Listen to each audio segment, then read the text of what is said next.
everybody to a full episode of Gotta Have Heart Wrestling by yours truly, the king of all podcasts. No, I can't say that. No. Let me rewind that. Let me rewind. Hold on. Okay, there we go. The best broadcaster out there. Oh, no, I can't. I guess I don't have that ruling yet either. Alright, hold on, let me rewind. The greatest of all time, of all podcasts. So, no, that doesn't sound right either. Okay, let's go with this. My name is Jamal Holness. This is my podcast. I am excited to do today's episode. We are going to talk about one of the most electrifying men in sports entertainment today in all of wrestling, WWE's own The Rock, Dwayne The Rock Johnson. We're going to talk about his early years, not 90s specifically, but we're going to talk about his years from 2000 through to 2002.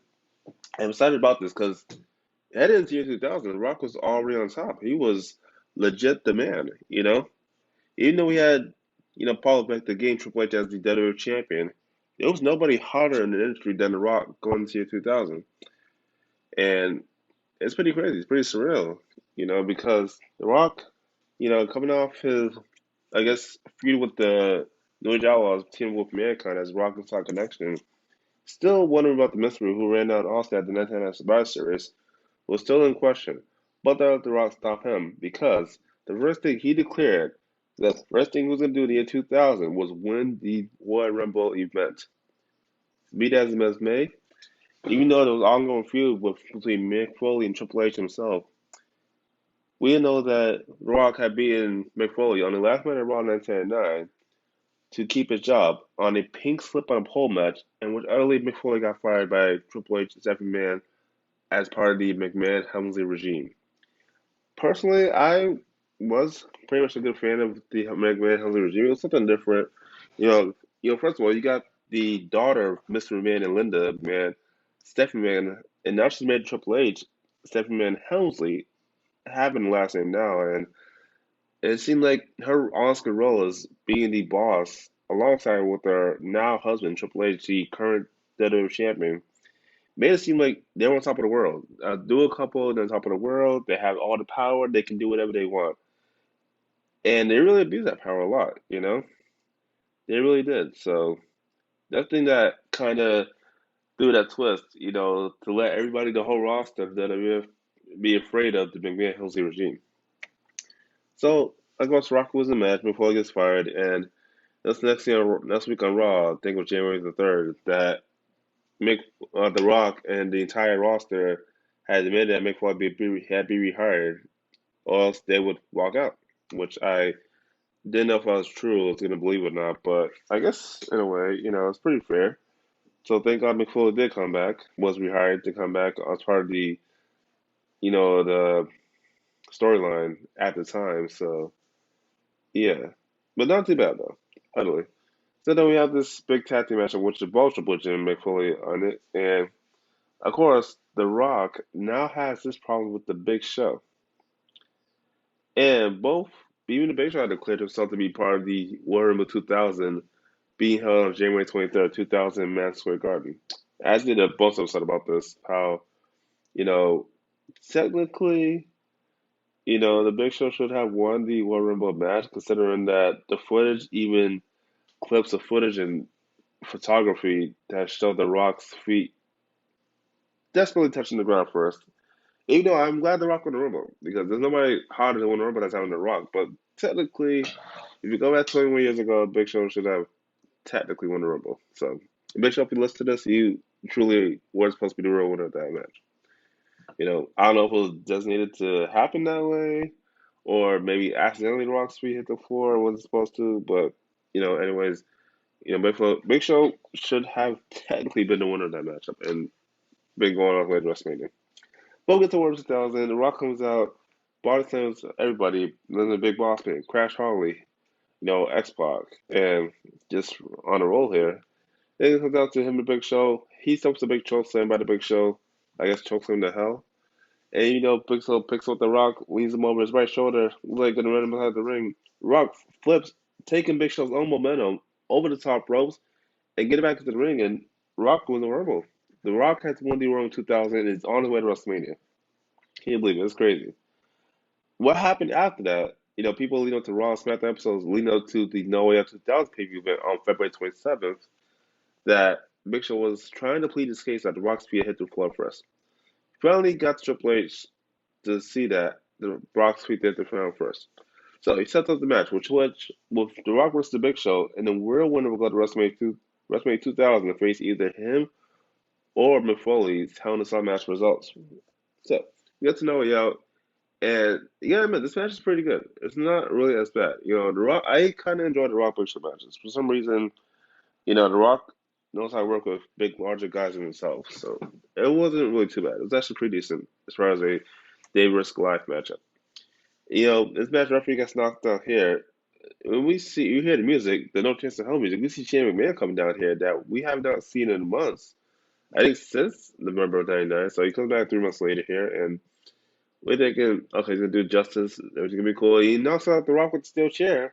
Big Show chokes The Rock for the 1, 2, 3. Now all of a sudden, the Big Show's going to WrestleMania, and it just seemed like The Rock got screwed. This is pretty surreal here. It really is. Like as a fan, like I couldn't believe at the time, like watching that match. I'm like, holy shit, Big Show's gonna face either The Rock, either Triple H or Mick Foley, or Cactus Jack, whatever his name is at the time. And The Rock's out of WrestleMania. He's out of Mania. Like, what's gonna happen here now? Thank God on the Mystery Console, as far as storyline goes, that on the Monday Night Raws and SmackDown leading up into WrestleMania 2000 on April the 2nd, that Mr. Man had utterly placed The Rock in this matchup, making a triple threat match for WrestleMania. And to throw that little fire in the wrench that none of the three contestants in WrestleMania's triple threat main event for the championship didn't like, Linda McMahon returns and gives Mick Foley one more match, one more night for the championship in the main event of WrestleMania, making it a fatal four-way. This is pretty surreal here because now it went from The Rock versus Triple H to Big Show versus Triple H to The Rock to the Big Show versus Triple H, and now it's Rock versus Big Show Triple H versus Mick Foley at WrestleMania. This was pretty confusing to see. If you guys keep track at home there, you can kind of do the math for yourself, come to a one-on-ones that jump up the fatal forwards, and yeah, it's pretty confusing. But once you learn it first, it's not all too bad. So, with limited one more match, one more night to have his dreams come true at WrestleMania. That was fair thing to do by Linda McMahon. God bless her soul. Now we have all four contestants for the championship in the main WrestleMania 2000. Now, since we all know that Stephanie McMahon is going to be in Husband George's corner, that's obvious. Mr. Man decided to be the Ross corner. Shane McMahon decided to be the Big Show's corner, and one Linda McMahon, who never really got himself involved in other affairs, would decide to be Mick Foley's corner. This is pretty surreal. It really is. I'm like, holy shit, this is probably the most dysfunctional family ever. It really is. Like, damn, you kind of wonder, like, who's going to win WrestleMania? Who's going to be champion? You know? So, we get to WrestleMania 2000. We get to the main event here, the Fan 4-Way Elimination match for the championship. First, Rock eliminates Big Show by the rock bottom, thanks to McFloyd with steel chair. 1, 2, 3, Big Show's gone, which means Shane is gone too. Now, we get to the second fall matchup where Triple H hits Mick Foley with two pedigrees, and I think either sledgehammer or Barbie baseball bat. I gotta check. The Barbie. It's funny name, Barbie for Barbie baseball bat. Fans didn't know. But yeah, Triple H limited Cactus Jack and was Cat Jack's won the match, which means Linda McMahon has ulted back. That sounds utterly mismatched to Stephanie, but utterly is Rock versus Triple H, 1-on-1. These two tear off for the next 10, 15 minutes or so, giving us that one-on-one match we should have seen originally for WrestleMania 2000, which I was too. See Shane McMahon come back out here. He's fighting his dad. Mr. McMahon comes back and knocks out Shane McMahon. Mr. McMahon gets the ring steel chair, things in Triple H, but he actually hits the Rock not once, but twice. Triple H hits the pedigree, 1, 2, 3, Triple H is still your champion. As a fan, I was disgusted. I'm pretty sure all the 20,000 fans in there had pawned that night was really disgusted at how that main event went down. Personally, I didn't like it. It kind of sucked. It truly did. Like, that should have been the Ross calling card to win that match. If If you're gonna make The Rock the champion in 2000, that night, WrestleMania 2000 should have been The Rock's moment to shine in the bright spotlight. It really should have. In my opinion, if I was a WWE writer, creative writer, I would have definitely put The Rock to win. You know, it sucks that he didn't. But The Rock went out the last laugh after laying rock bottles to Stephen, Shane, and Mr. Man himself. That was pretty funny. So, what's The Rock do now? He finally gets that one-on-one title shot against Triple H, but what happened in Backlash in Washington, D.C.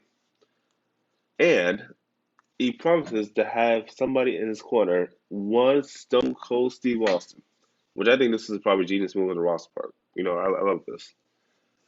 This is really a damn genius move on the Ross part. And if you see that episode of SmackDown, I think it was before Backlash, where Triple H and the McMahon regime was confronting The Rock in the ring.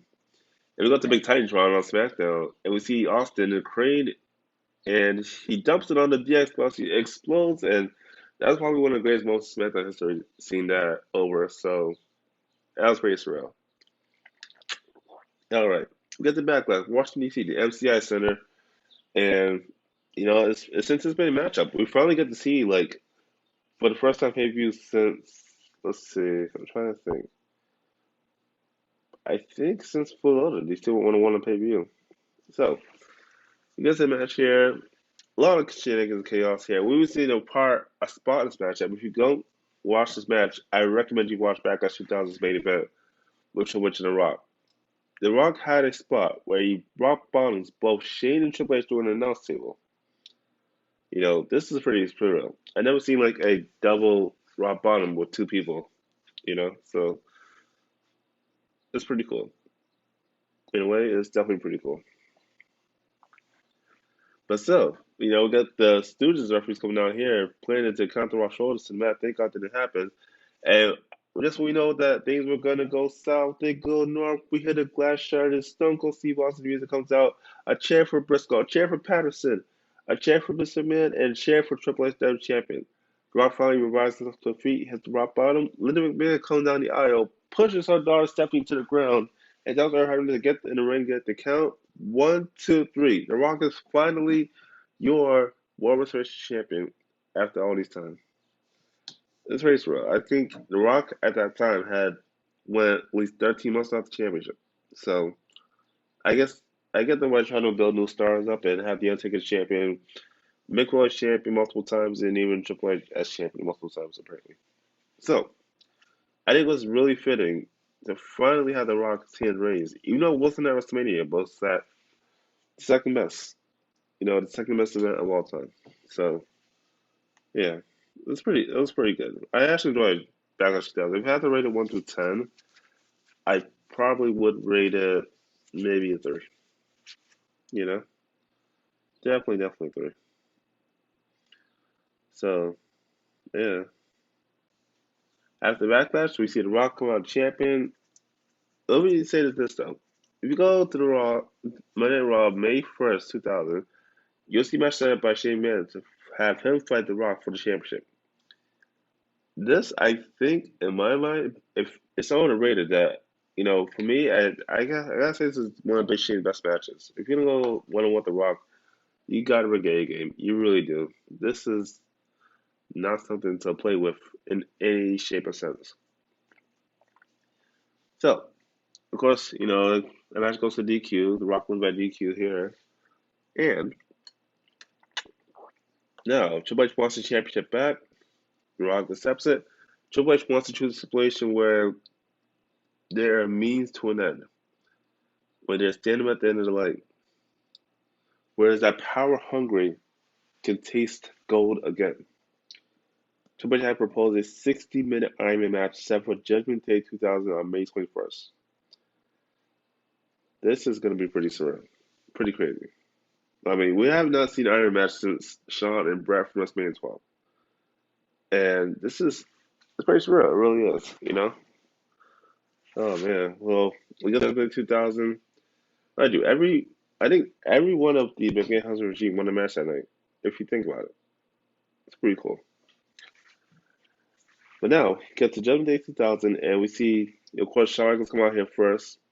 Now here's the switch though. Thing is, you don't know what the Shawn Michaels is gonna either call on the middle or favor his wrestler Triple H.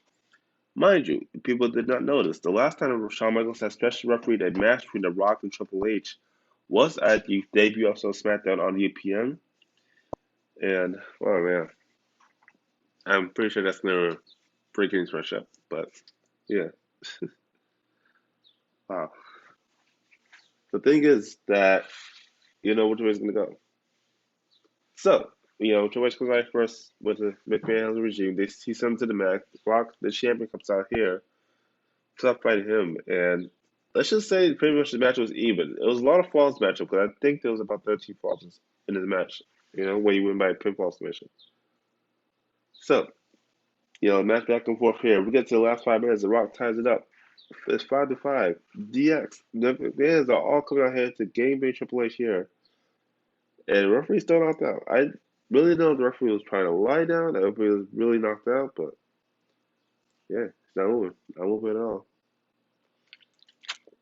So now we get to the end. This is probably one of my favorite ones in WWE's history. We hear that ominous music playing in the background. That commercial's vignette saying this is the end. The end is here. This is crazy. We see The Undertaker come back with that motorcycle on that jacket and that hairstyle. I'm like, holy shit, The Undertaker's about to really hurt some bodies. He really is. It took out everybody. Even, S-Pop, Road Dogg, Shane, Vince, pretty much anybody's anybody. But here's the thing here. You got The Rock losing the championship to Triple H by one fall. I didn't think it was fair because if you go back and watch that match, or if anybody has the visual, technically the time was still going on when Undertaker the chokeslave of Triple H, but the referee didn't see it. But now the referee sees this Undertaker troops on Triple H and to give you what he wants, and that is to be top down the champion. Sucks night for a Rock here, but get that back in King of the Ring, and yeah. But here's the twist: we're gonna be in teams, you know. So it's pretty surreal. It is. And my bad. I didn't say teams. I meant to say tournament because we got the June Classic King of the Ring tournament coming up in Boston, and I would love King of the Ring. King of the Ring to me is fun because you don't know what's gonna happen. You really don't know. So get the King of the Ring, and that was the match. A big twist that made that match up here. Shane and Vince with Triple H face Triple H, Kane, and myself. Wow. Whew. Can things get any worse for The Rock, Kane, and the Undertaker here? Oh man. Well, before we talk about King of the Ring, I would like to take a short break, and we will be right back with this episode of God Our Heart Wrestling.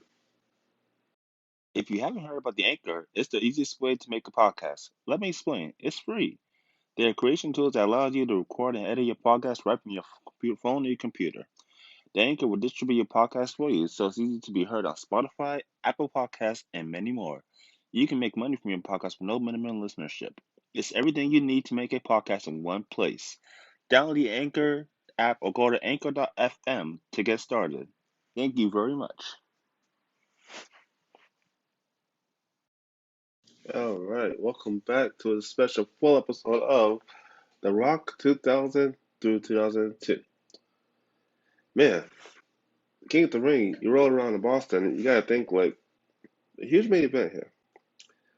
But why is it? This is what really intrigued me about the King of the 2000 main event. Why is it a six-man tag team match for the most prestigious title company, the WWE Championship?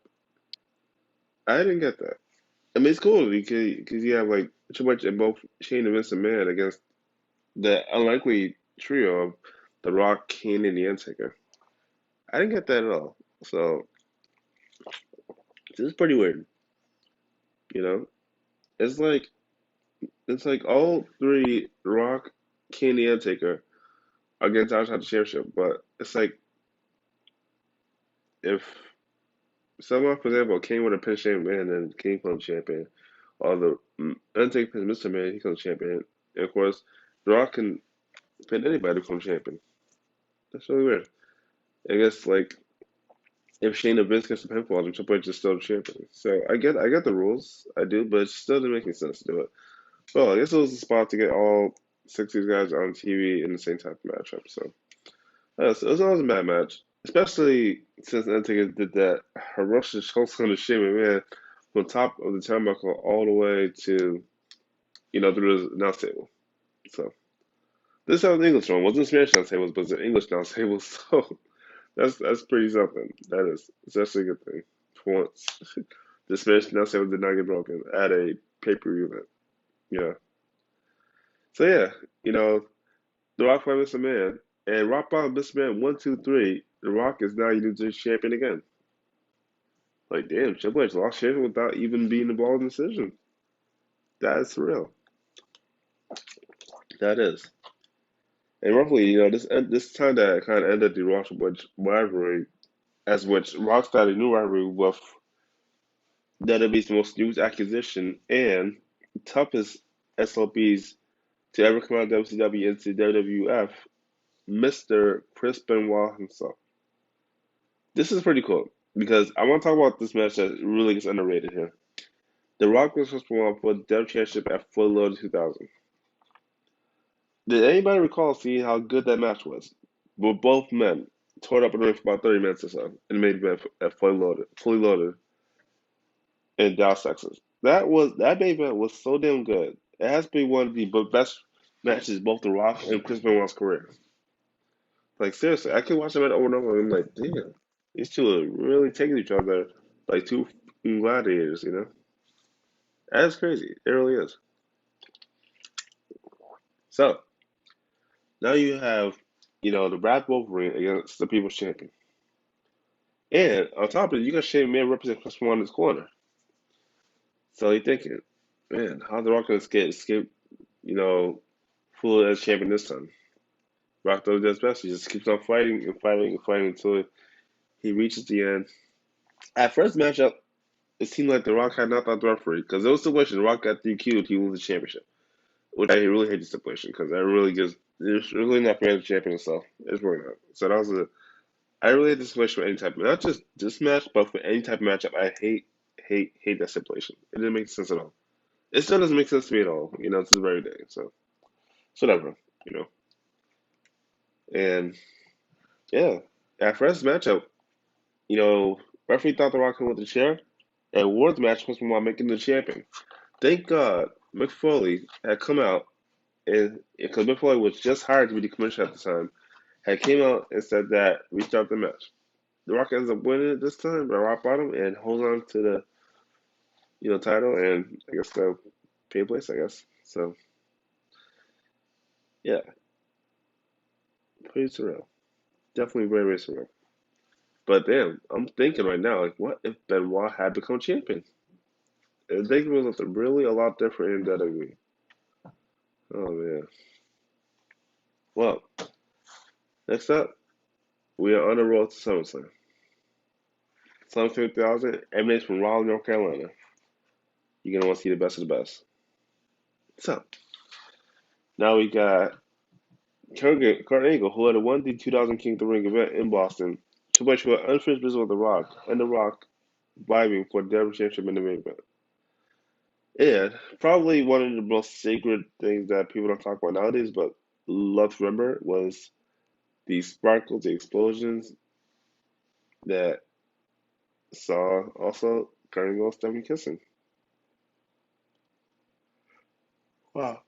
I mean, think about it. They got three top guys in the company in the top three matchup in the main event of SummerSlam. That's huge, especially for one Kurt Angle, Olympic gold medals.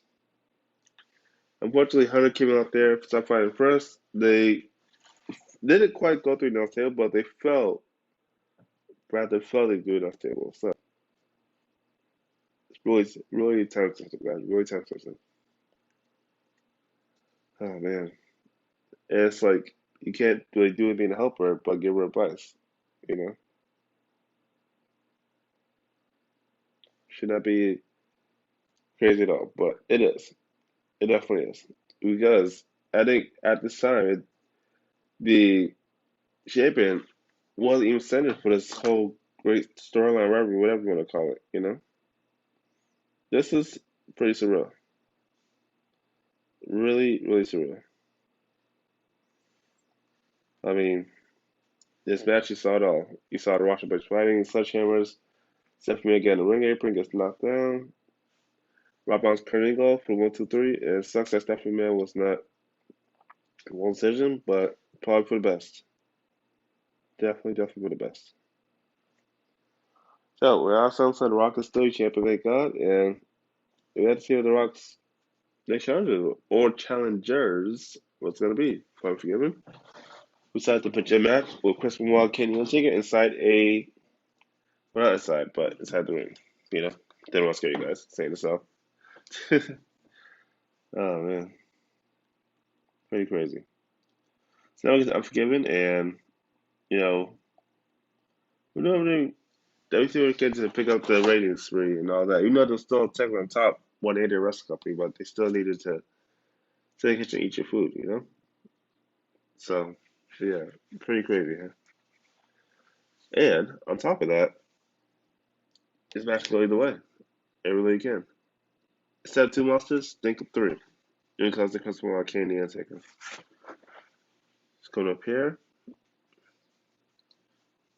I feel like and like, yo, it was a good match. It was a good match. More things to come as far as frame for match goes. It was pretty decent. It was.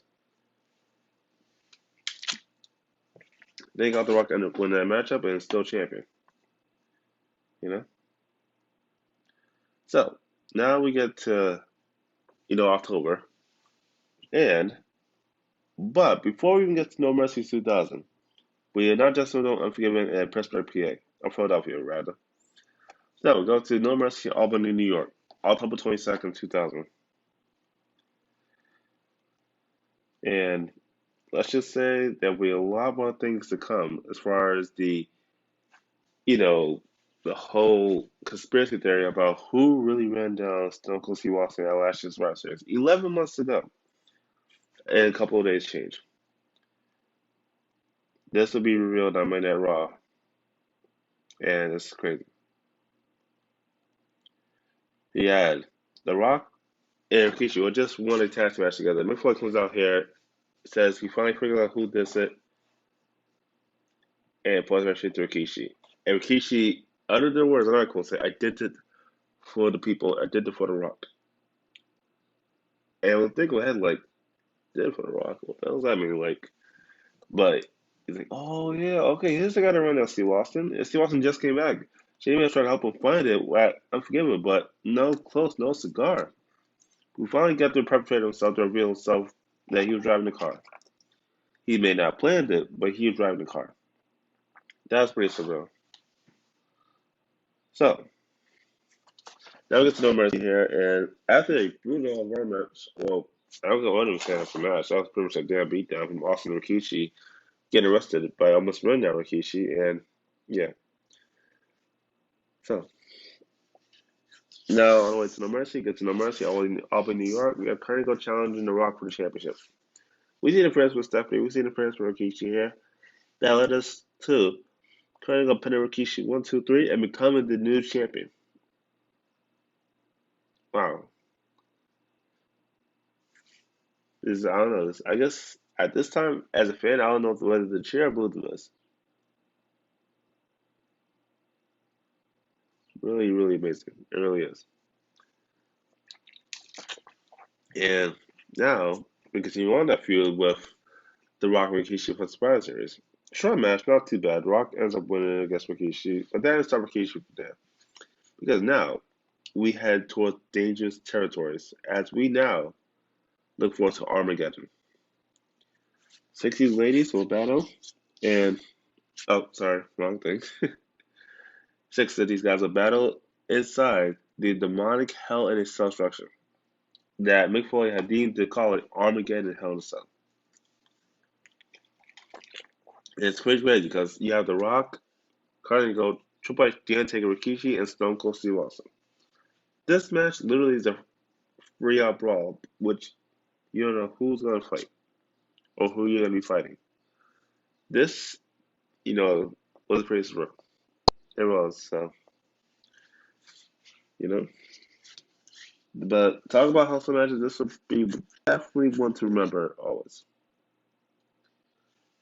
and it's pretty crazy. Carnival had beaten the Undertaker's retain championship, but they're all at the same time. They're that's in the roof. It's a metaphor. But yeah, let's just say it's not over yet between The Rock and his supposedly cousin Rikishi. So yeah.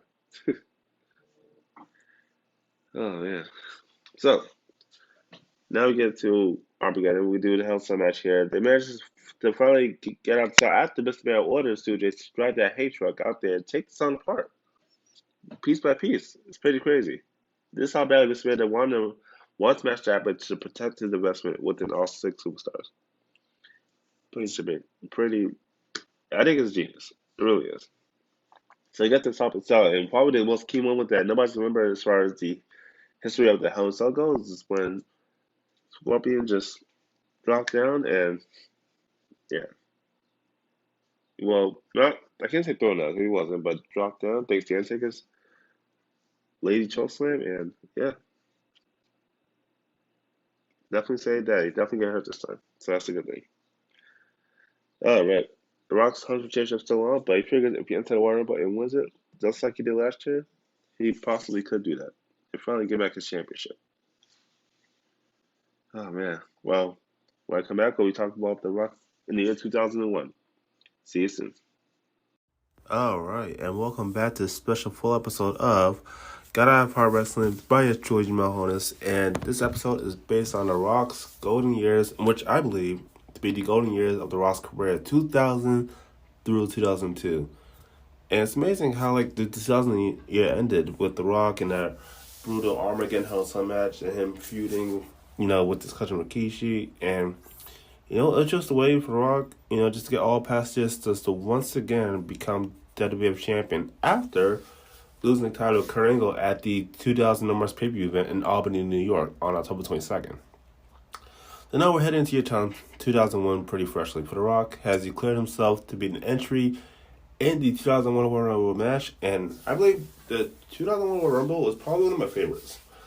Kano speaking that, we crowned a new tag team champion of the Dudley Boys being Edge and Christian. We crowned a new Intercontinental champion with Chris Jericho defeating Chris Benoit. I talked about that in the Chris Jericho 2001 episode.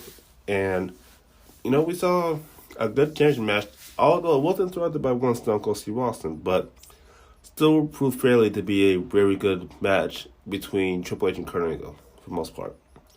So, we get to a match here, and the story is that Kane, the Big Red Machine Kane, is pretty much dominates the Royal match, maybe turn into a Hardcore Rumble, and we even got to see appearance by Drew Carey.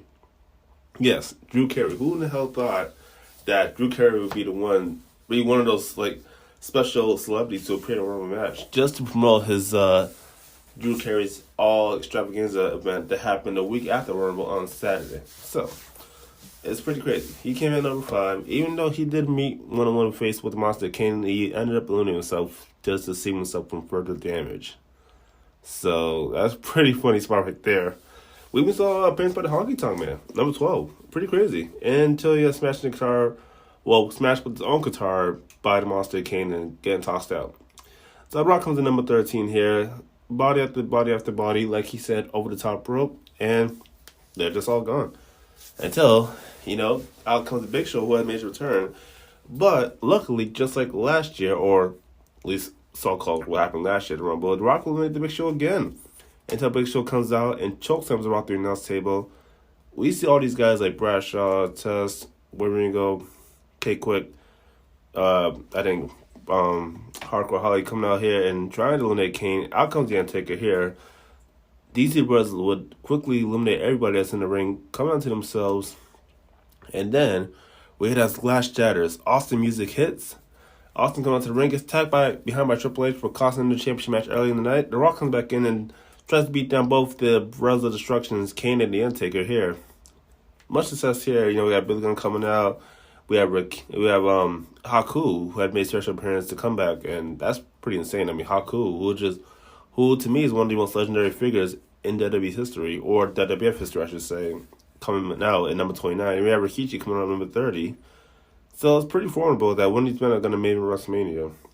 Until it came down to Stone Cold Steve Austin, Kane, and Triple H. I mean, not Triple H, The Rock.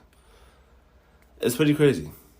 It's pretty crazy. We have that one moment in the Royal match where you got that stare down between The Rock and Austin. I think that was what really made the Royal match so special.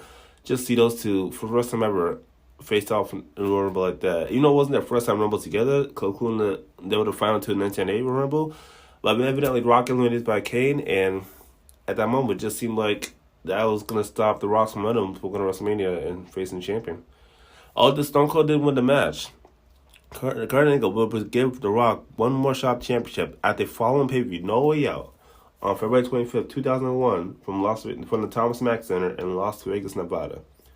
This night will be proof that we will see Kurt Angle's title reign come to an end and title reign beginning for The Rock, because that means whoever wins this matchup will defend the championship against Austin in the main event of WrestleMania 17 in the Houston Astrodome, Sunday, April 1st, 2001 here. So we get to know what y'all here. I gotta say, it's pretty, as far as like a Kurt Angle Rock match goes, this would be one of the best. You know, it's actually better than one that happened on Mercy. You know, the Big Show interfered, chokeslamming both Rock and Angle, even the referee. So it's like unquestionable. Damn, who's winning this match here? Thank God the match wasn't called off. We continue the matchup, and Rock hits the rock bottom, the people's elbow, and 1, 2, 3. The Rock is now your new WWE champion. This is pretty insane. The Rock is now the champion again. So that means we're gonna get Rock Austin Part 2 of WrestleMania 17. This is what the fans have been wanting, especially me as a fan. I wanted to see, if you ever go to match WrestleMania 15, like watch WrestleMania 15 from March 28th, 1999, and just see how amazing the match is. Even though it's no DQ type stipulation, that match itself proved to be one of the most greatest main events of WrestleMania history. Unbelievably sound. You know, you had Mick Foley coming in, you had Mr. Man coming in, who was supposed to be the assistant referee, but it ended up being Mick Foley, and just had much over back and forth, man. It's no wonder The Rock and Stone Cold Steve Austin have chemistry. This is pretty amazing. You know, man, and you know, you gotta love the story between The Rock and Austin, even leading up until WrestleMania 17 from that point after No Way Out, even though Austin had lost that 3 stages of Hell match to Triple H. And I talked about that in my History of No Way Out chronology episode on my podcast, and it's pretty surreal. Like, you know, and I love, this is why I loved it. You know, when you go to WrestleMania 17 event on the WWE Network, you watch the promos leading up to it, the promo package video, and you had that song My Way by Limp Bizkit. I think that song generated itself to make it how personal, how deeply in core this rivalry is between The Rock and Stone Cold Steve Austin. And then you hear that in that face-off interview, I think that happened on the 2 week before Raw for WrestleMania, on the last final Raw of the Go Home edition before WrestleMania 17, and you just hear Austin, like, he needs to win it badly by doing everything it takes, by any means necessary it can, to win this match. He needs this victory more than anything in life itself. Like, yeah, Austin just saying that, you're thinking, oh shit, what's going to happen WrestleMania 17? What is going to be the outcome of this main event matchup? So much invested, the WWE Championship's on the line, and even when we get to WrestleMania 17, it's been announced that this match will be no disqualification. And I'm thinking, holy shit, something gruesome's going to happen in this matchup without, even before the matchup begins. Like, it's pretty crazy. Oh, man. Well, we'll get to WrestleMania 17, Houston National, Sunday, April 1st, and, you know, Austin comes out first, The Rock comes out second here, and these two went head on. These two got busted open. I think Austin was a chair shot, a ring bell. I think Rock got busted open on the ring post there, and you know, these two back and forth. We've seen sharpshooters apply. We see the $1 Million Dream had a move Stone Cold had not used in years, and it's pretty crazy. We see the rock bombs, Stone Cold stunners. Both men kick out. Both men refusing to go down here. We see Mr. Man come down. This is what I'm thinking. Okay, well, Mr. Man doesn't like Austin, so I'm assuming that, you know, Mr. Man's gonna try to make it seem like Austin not to win the championship. But then you get to think about it. Does he want The Rock to become the championship? Because he wasn't really likable to watch The Rock much lately either. Considering what happened in the previous year in 2000 with the McMahon helms the regime. So it's kind of questionable which side is Mr. Man really choose. Until Rock hits the rock bottom, 1, 2, and we thought it was gonna be 3. Cause I really thought the match was gonna end right there. And Mr. Man pulls the referee outside the ring, and I'm like, holy he's gonna screw the Rock, just like he did it last year against Triple H. Like, Rock ends up chasing down McMahon outside the ring, comes back in. Stone Cold hits the rock bottom on the Rock, gets the 1, 2, and no 3. Rock will still kick out here. Mr. Man has Austin in the steel chair. He gets with the steel chair a couple times. The Rock still kicks out. Like, you're thinking, what the hell is the Rock gonna do to put Austin gonna do to put the Rock away? And multiple chair shots to the back, into the knee, into the abdomen, until Stone Cold finally gets the 1, 2, 3, and is officially your new WWE champion. And as Jim Ross said at commentary, Stone Cold has sold his soul to the devil. Like, this was something different. Nobody, I think that night, or even fans watching at home on pay-per-view, I realized at that moment Austin had turned heel. And say that Austin sold out is now aligning himself with the biggest heel in the company, Mr. Man. Like, this is pretty crazy.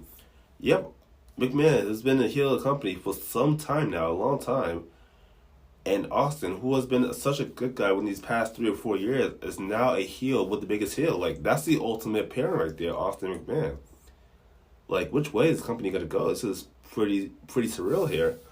And you should have to feel bad for The Rock, because it's like, damn, you just got the championship back and now you just lost it. And then, this is pretty crazy. I was in shock. As a fan, I was in shock to actually see that. And, just to, like, sum it up in a good way, like, Jesus Christ. What's going to happen now? What's going to happen to WWE going forward? Like, Austin and McMahon together controlling the company? Like, this is pretty crazy. Oh, man. And not to mention, Mr. Man got his ass kicked early in the show by his own son Shane at Street Fight, involving his daughter Stephanie and his mother Linda. So, oh man, what's gonna happen now? Then we go to the next night on Raw, and luckily The Rock got his rematch for the championship, but this time will be contested inside of a steel cage on April 2nd, 2001. And Rock, I really thought, okay, The Rock's in championship back, Mr. Man's, in the steel cage, but no luck success there. And then you hear the games music hit Triple H. And then we thinking, okay, he's gonna be at Austin. Austin and Triple H have a lot of history. There's no reason why. Yeah. But then, like, all of a sudden, Triple H hits The Rock with the sledgehammer. I'm like, what's gonna happen now? This is pretty crazy. And Stone Cold gets the 1, 2, 3, pinning The Rock. Stone Cold's still champion, and I guess this is what formed the 2-man power trip, which is actually one of my favorite all-time groups or duos. So, they were a heel team, but you gotta admit, Austin and Triple H together, that's a badass team. You gotta admit, that is one badass team. By me, managed by Mr. Man himself, like, I think this is probably any duo, this is the most unstoppable duo ever. Even bigger than Brothers of Destruction at the time. There's no way badass than Kane and the Undertaker, but you gotta admit, Austin and Triple H, who the hell will be in their way? Like, it's pretty crazy. And, people that knows at this event, this Monday at Raw, that this would be Rock's last match for a while, because he did go off to film the Mummy Returns movie with Brendan Fraser. And I gotta admit, I'm a big fan of the Mummy movie, so I actually enjoyed that and him playing the Scorpion King, half man, half scorpion, like, in the movie. So it's pretty cool to actually see that movie. And, yeah. But then, I think The Rock's had a really good, but kind of a bad kickoff in Tunnel One. Go off to this movie here. So much has happened with The Rock's absence. We've had the WCW invasion, which turned into the resurrection of ECW, and forming with those two industries together, forming the alliance, the ECW WCW alliance, and it's crazy. We had the inaugural invasion pay-per-view event that happened in July 2001, and we had Austin that turned on WWF by Alliance helped the Alliance, taking the WWE champion with them. And you gotta think about it.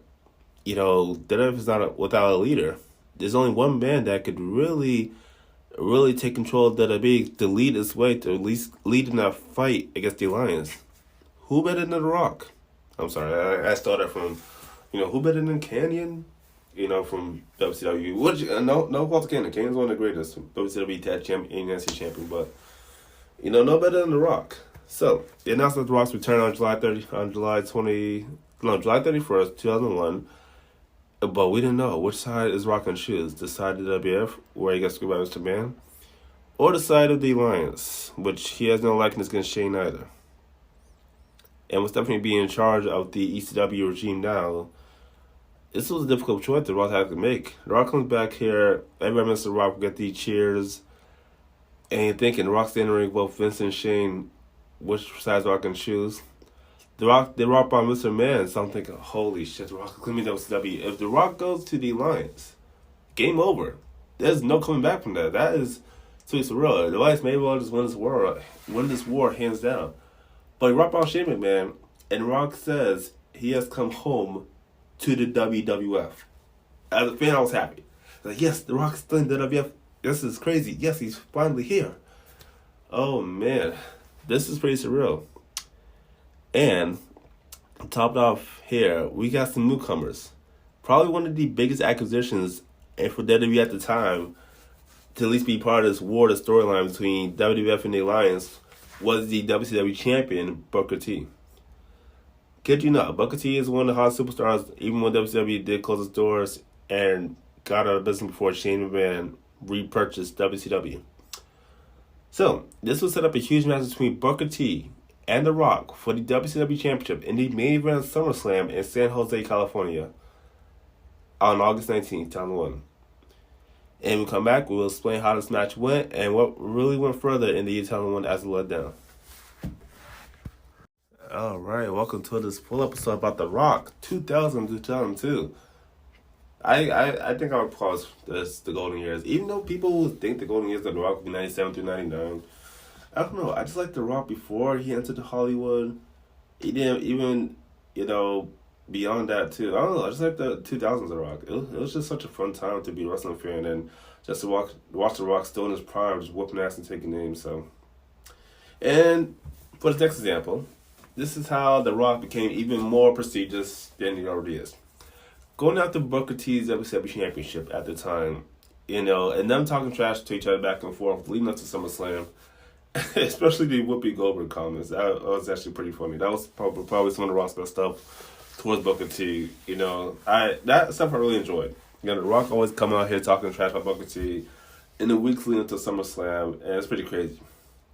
So we get to SummerSlam, San Jose, California, and, I thought at the time that this match was going to be the second to last main event, but I was actually surprised when they put on the Austin Angle match for the WWE Championship first, because that seemed like more of a storytelling rivalry, because that rivalry had been building up for quite some time now, and they put that as the second last main event. So, we were getting the Rock Booker T WWE Championship match for the main event of a WWF pay-per-view SummerSlam. And that made history, because that was the first ever non-WWF Championship belt that would main event a WWE pay-per-view at the time. So, it made history for both WWE and WCW itself. So, we get to SummerSlam, Booker T's coming out first here, comes out The Rock. Pretty good match. I wouldn't think that, Booker T would be compared to The Rock. But, as far as Booker T goes, he's one of the best in WCW for a reason. He was at the time the 5-time WCW champion. So, to be the best, going up against The Rock, especially of that championship caliber, he hung himself pretty in there. He was, hanging around, he was definitely wrestling at a fast pace, best. Until, of course, Shane tried to interfere. Luckily, that didn't work out. You had the APA come out there and rush out with the clothesline of hell to Shane McMahon. And this is where I think Booker T got a little cocky, doing the spinneroonie, leading to the rock bottom, and got caught with that 1, 2, 3. The Rock is now the new WWE champion.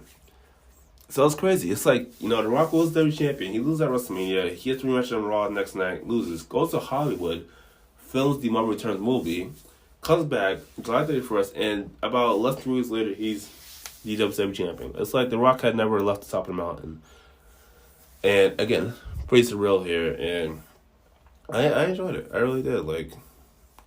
Nothing to take away from Booker T, but I think it was that right time, since Austin had the WWE championship in the Alliance, for The Rock to have the WWE championship in the WWF. So I kind of made things fair as far as even playing field goes, and yeah, as a fan, I actually enjoyed him. It was kind of weird to see The Rock with a WWE Championship belt, but then I had to get used to it. I really had to get used to it and say like, okay, now the sides are evened up here, so now we're gonna really get a fair war here going, and then weeks and months going, up in the WWF. So, yeah. Of course, Booker T got the rematch. Well, this time with Shane McMahon coming in, and they got the rematch at Unforgiven. Oh man. Speaking of 2001, I can't. If you're gonna talk about the year 2001, you can't really forget about the thing that happened on 9/11, which I don't want to speak about too much, but I'll take about maybe 30 seconds most to mention it here. After 9/11, not people know this, but the World Wrestling Federation at the time were the first ones to have a public assembly of the size, thanks to Mr. McMahon, on the September 13th episode of SmackDown. And, Lillian Garcia came out singing America the Beautiful, which is probably the best America Beautiful she's ever performed. And Rock wrestling the main event against Rhino. And, overall, definitely a good show. I like that did this, because it showed really how much WWE had cared about what happened in New York City that day, that god-awful day. And, it just made us American fans appreciate all things we had at the time and just never take it for granted. So kudos to WWE for doing that. Put the war to the side between WWE and the Alliance, and just make peace with, America and people watching from around the world. Even people live in attendance at that show. So we get to Unforgiven here. We have the handicap match. Booker T and Shane challenging The Rock for the WWE Championship. Rock did win that match, and I'm glad he won it because, I don't know. Because what if Shane Man won the match? Shane Man being WWE Champion, even though he's the owner of WCW, it's like, nah, But, eventually I had to move on here. So, get this, at the time, even after Unforgiven, Jericho was jealous, even though him being the WWF guy, after Rock being the top star that he is, the leader of the locker room, the WCW champion, that Jericho felt like he should have been a leader. And at the time, wanted to challenge The Rock for the WCW championship at No Mercy. Of course, The Rock accepted, and it was kind of weird. It felt like, I don't know, these guys don't be fighting each other. They should be fighting the Alliance, WCW, ECW guys. And for them to fight over a championship that's not even part of the company, one-on-one at a big event like No Mercy. And I didn't really catch it at the time, because I was 8 years old. See, now I'm 27 years old right now, but, it's pretty crazy. But I get that Chris Jericho wants to win the big one and wants to be the leader to be champion. So, healthy competition, but I guess in this case between these two men, no, And I even mentioned this on my Chris Jericho 2001 episode of the podcast. Jericho needed to be the big one, and he felt like this was his time. So we get to No Mercy, and I think it was Portland, Oregon, or Pittsburgh, Pennsylvania, I think. So, get to No Mercy. We got Jericho challenging The Rock for the championship here. Pretty good contest back and forth, This thing, I always enjoy a good Jericho Rock match because you're going to get some trash talking, you get some wrestling, you're going to get some fighting here, get some cheap tactics by Chris Jericho. So it really made, the Jericho Rock rivalry entertaining in a way, just because they both knew how good they were and they were not afraid to show it. They didn't really hold anything back. So this is, my personal matchup here. Really good match between these two men. So back and forth here. Even though Jericho did cheat with the low blow in the Skull Crusher finale, this is kind of like the Mrs. move on the steel chair. The Rock would win and get the 1-2-3. Jericho is now even the WWE Championship by defeating The Rock. And I was kind of shocked because I thought The Rock was going to keep the championship, but damn. Holy shit, who knew Chris Jericho could pull off this feat? He defeated The Rock one-on-one on one of the main events at a pay-per-view for the WWE Championship. So to me, I think to everybody, this was Jericho's first World Championship win against The Rock. It's pretty crazy. Evidently, 2 weeks later, Chris Jericho did lose the championship back to The Rock here, leading up to the 2001 Survivor Series. And this is where things took for a turn. Both the owners of WWE and WCW came together and announced a big-time matchup for Survivor Series. Once-in-a-lifetime event, never to happen again. This is how big of a stakes that this war became to an end here. because it'll be a 5-on-5 Survivor Series elimination matchup that will pit the WCW's Shane McMahon, Rob Van Dam, Booker T, Kurt Angle, who had really seriously defected over the Alliance, and the WWE Champion Stone Cold Steve Austin against the WWE's The Big Show, Kane, The Undertaker, Chris Jericho, and WWE Champion The Rock. In a Survivor Series elimination matchup that the losing team and the losing company will go out of business for good. I could not think at the time there was any match so important in WWE's history as this one at this 2001 Survivor Series in Greensboro, North Carolina, on November 19, 2001. This day, November 18, 2001, sorry. As this day approached forward, we got both of the teams fighting each other, trying to see which is the best company, knowing that in a few days, one of those companies can go out of business forever. We get to the Survivor Series. High stakes, every matchup that happened that night. You see winner, you see loser. Probably one of the biggest things that's happened that night was Trish Stratus becoming the women's champion, which she was the WWE woman at the time. So I'm glad that Trish Stratus, I think that was her first out of 7 championships. At the time, it was a record-setting championship ring by Trish Stratus. So we get to the main event. We have, the WWE's guys coming out first and the WWF guys coming out after. And of course, The Rock and Austin did start the match off first before the respective teams here. First, we get Shane McMahon eliminated. Then The Big Show. Then Kane. I think Booker T got eliminated. Then Rob Van Dam. And then The Undertaker, of course. So it came down to Austin and Angle racing Jericho and The Rock. So, of course, Angle gets eliminated here. I guess Jericho gets communication with The Rock and gets eliminated here. And I'm thinking, holy shit. Jericho taps The Rock. I'm thinking, holy shit, this is going to be in the WWE. WWE's going to go out of business for good. It comes down to The Rock and Austin.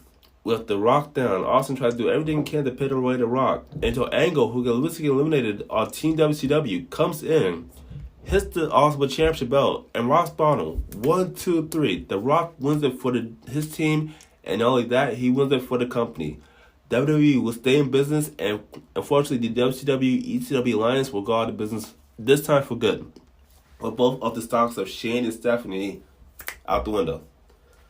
This probably has to be the biggest victory for the WWE ever than the Monday Night War. Even though this subsequently would be the end of the Monday Night War, it ended previously in March or early that year, but I think this is really what ended it. Vince McMahon coming on stage and congratulating The Rock here. But you're thinking, what's going to happen now with the WWE Championship belt? Of course, all of the belts from WWE ECW will get dissolved, retired, of course. Never to be seen on television again. But, of course, The Rock was still, which would now be called the World Champion. Of course, you got Stone Cold Steve Austin, still part of the company, still going to hold on to their championship belt. Technically, he never lost it, so it's only fair to let him hold on to the belt. Of course, The Rock being the World Champion, not the WCW Champion, but the World Champion, it's unethical to have 2 different World Champions in the WWE. No. We got to be one World Champion. Here's an antique little twist, though. The night after Survivor Series, we saw somebody that we never seen in WWE in the past 10 years make their return on TV. The one Nature Boy Flair announcing that when Shade and Stephanie sold their stock to him, this would mean that 25% of Shane, 25% of Stephanie McMahon, which equals 50%, in which they sold it to the Nature Boy Flair. And seeing how Vince McMahon had owned 50% of WWE stock at the time, Linda McMahon allowed it. And this would be the unholy union from hell that Ric Flair announced he was co-owner of the World Wrestling Federation. Meaning that him and Vince McMahon were 50-50 part owners of the company. That was pretty shocking itself, because no fan expected that. That night at the Survivor Series, the night after Survivor Series 2001 would be very historic making. So, we get to SmackDown the next following week there, and how they says unethical to have 2 champions. They'll make a huge tournament for the inaugural WWF Vengeance pay-per-view event on December 9th, 2001. That will see first Jericho defended The Rock defended the World Championship against Chris Jericho, and Austin defended the WWE Championship against Kurt Angle. This is pretty surreal. We get to Vengeance. The first 2 matches happen. Austin beats Angle to keep the championship. Jericho beats The Rock to become the new World Champion. Immediately after, we get to the main event. Jericho versus Austin to become the WWE's first ever undisputed champion, beating 2 belts for 1 champion. So Booker T comes back, who evidently lost his job by losing at the Survivor Series, comes out, knocks out Austin. Jericho gets the 1, 2, 3. Jericho is your first ever undisputed champion. And this is where we never heard the end of it, about how just Jericho says all defeated The Rock and Austin the same night to become champion. That is true. You're never going to hear the end of it. Because I think Jericho, 20 years later, still talks about this very day. But it's important history. Jericho was, in fact, the first ever undisputed champion by beating The Rock and Austin in the same night in 2 separate matches. How many wrestlers around the world can say they did that? Nobody. So we end off year 2001 with Jericho as the undisputed champion. For The Rock, unfortunately, this now would be the big letdown in his career, but not all unfortunate, because at the 2002 Honorable event for Atlanta, Georgia, The Rock would receive a talent shot against Chris Jericho for the Undisputed Championship on that night. Even though Jericho did win that night thanks to some outside interference, and then quick referee, Nick Patrick, a former WCW referee at the time, even though now working for the WWE, will let Chris Jericho win this match here and keep on to the championship. The Rock would have made some rivalries against The Undertaker, beat The Undertaker no way out. But the night after, it was truly spoke out to the fans here. Mr. Man had decided to introduce some poison, some quote-unquote poison to WWE.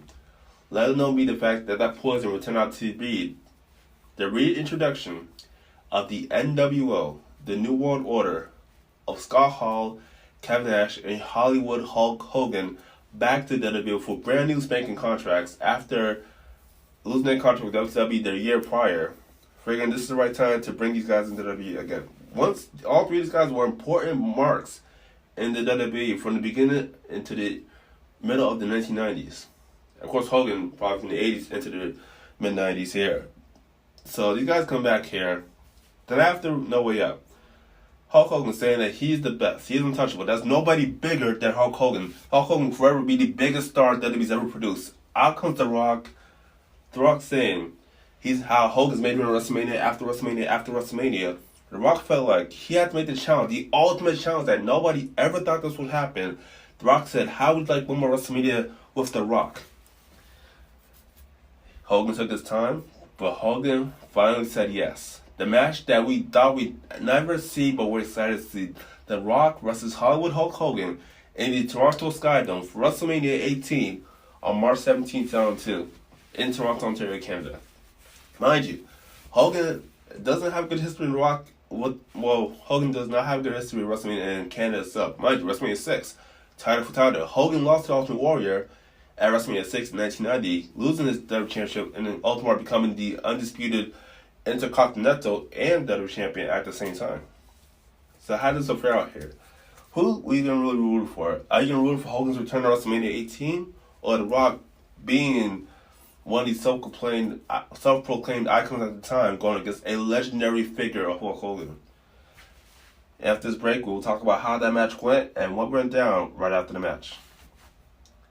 Alright, welcome back to the last part of the Rock 2002 episode, only on God App Heart Wrestling Podcast. You can follow me on Twitter, Instagram, Facebook. And don't forget, April 28th, live YouTube debut. We're going to have a lot of fun that day. Alright, let's get to the action here.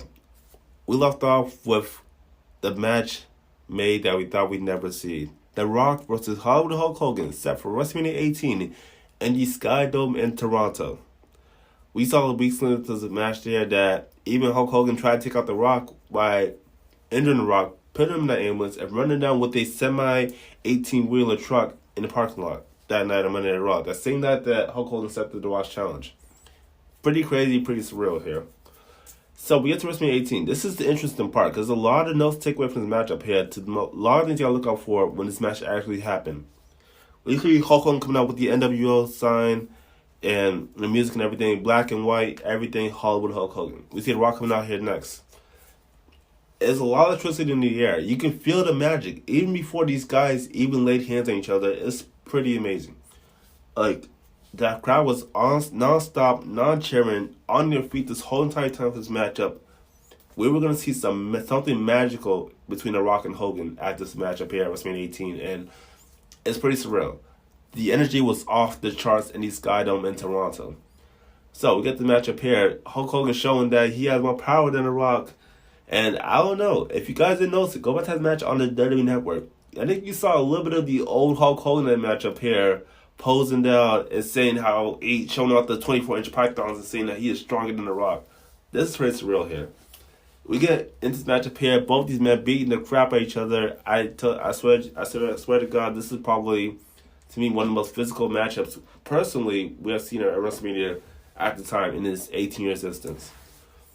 And in this matchup, you see Hulk Hogan doing the leg drop, kicks out. You see Rock doing the rock bottom, Hogan kicks out here. And I don't know if you guys know, there's a little bit of a switch here.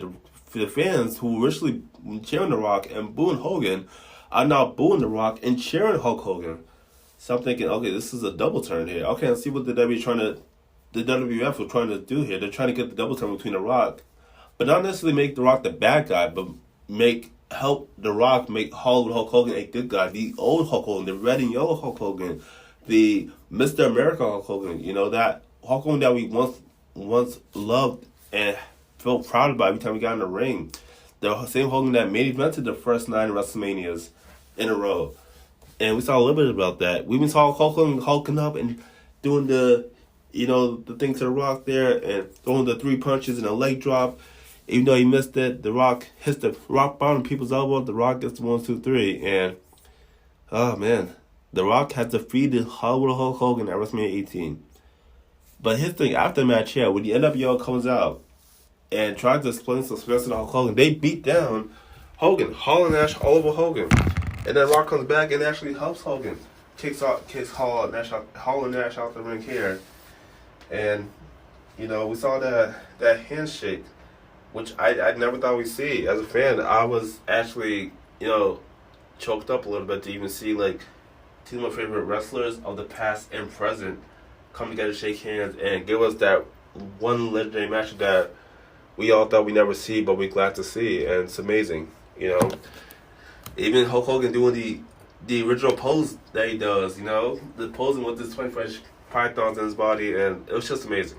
If that moment at WrestleMania after that match happened, probably one of the greatest moments I'll never forget as a fan at the time. Me being 8 years old, watching this WrestleMania in Canada in the Toronto Skydome, and it was pretty amazing. And both these matches walk out here together. Even though The Rock did go away for quite some time, Hulk Hogan would beat Triple H to become the WWE Undisputed Champion at Backlash. Although he lost the championship to The Undertaker at the following pay-per-view Judgment Day, Rock comes back King of the Ring. Undertaker beat Triple H to retain the championship, and this is where we get to Vengeance. This is where we get what possibly is the greatest triple threat match of all time. This match that I think, in my mind, is kind of underrated and unappreciated because you have The Rock, you got Kurt Angle, you got The Undertaker.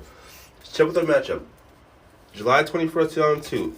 WWE Vengeance from Detroit, Michigan. And I don't know, there's something about City of Detroit that actually does provide us with the greatest main events. I don't know why, but I don't know, something about Detroit, Michigan that every time WWE goes to Detroit, Michigan, there's always going to be something magical that happens that night. And that's not disappointing. The Rock would win the triple threat match and become the WWE Undisputed Champion by pinning Kurt Angle in that main event. Even though The Undertaker was the champion, The Undertaker still lost the championship belt. The Rock, the new champion.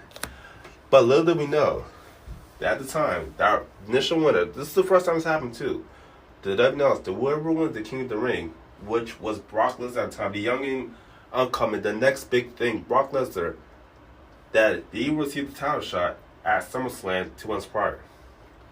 So now we know the main event, The Rock and Brock, SummerSlam 2002, from the Nassau Coliseum in Uniondale, New York, on August the 25th, 2002. We get to the matchup here. Pretty surreal here.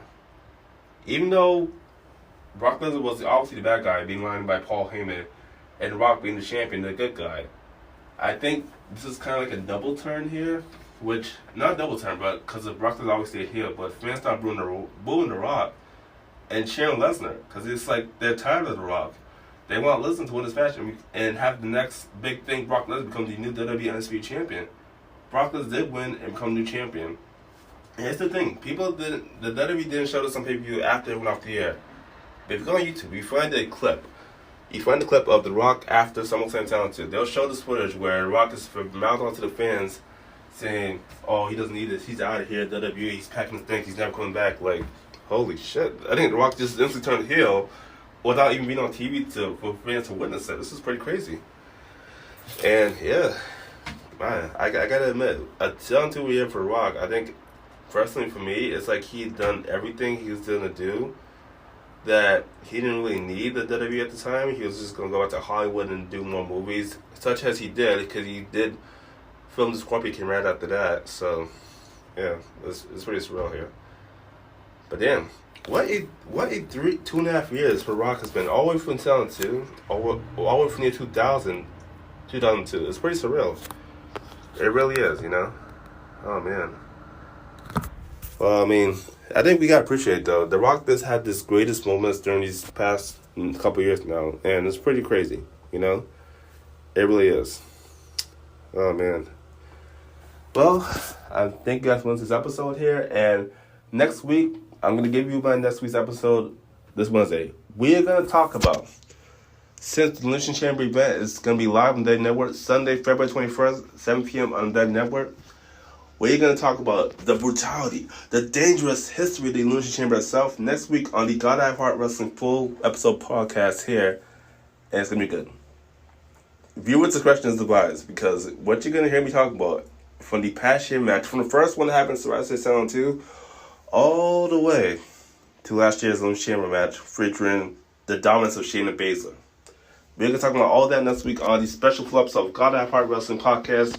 We just truly Jabal Hondas. Follow me on Twitter, Instagram, and Facebook.